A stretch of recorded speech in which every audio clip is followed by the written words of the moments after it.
ప్రతిపాదిత ఉమ్మడి పౌర స్మృతి యూసీసీ గిరిజనులను ఏ విధంగానూ ప్రభావితం చేయదని కేంద్ర హోంమంత్రి అమిత్ షా స్పష్టం చేశారు. కొందరు ఈ విషయంపై కుట్రలు పన్నుతూ తప్పుడు సమాచారాన్ని వ్యాప్తి చేస్తున్నారని, అటువంటి వదంతులను నమ్మొద్దని గిరిజనులను కోరారు. గిరిజన యోధుడు బిర్సా ముండా 150వ జయంతిని పురస్కరించుకుని ఢిల్లీలోని ఎర్రకోట మైదానంలో ఆర్ఎస్ఎస్ అనుబంధ సంస్థ జనజాతి సురక్షా మంచ్ ఆధ్వర్యంలోని జనజాతి సాంస్కృతిక సమాగమం సదస్సు జరిగింది. ఈ కార్యక్రమానికి దేశవ్యాప్తంగా సుమారు 500 తెగలకు చెందిన 1.5 లక్షల మంది గిరిజనులు తరలివచ్చారు.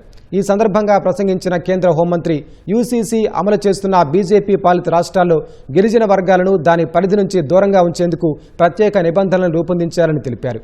గిరిజన వర్గాల సంస్కృతి, సాంప్రదాయాలు, ఆచారాల ప్రకారం జీవించే హక్కును యూసీసీ హరిస్తుందని కొందరు తప్పుడు ప్రచారం చేస్తున్నారని ఆగ్రహం వ్యక్తం చేశారు.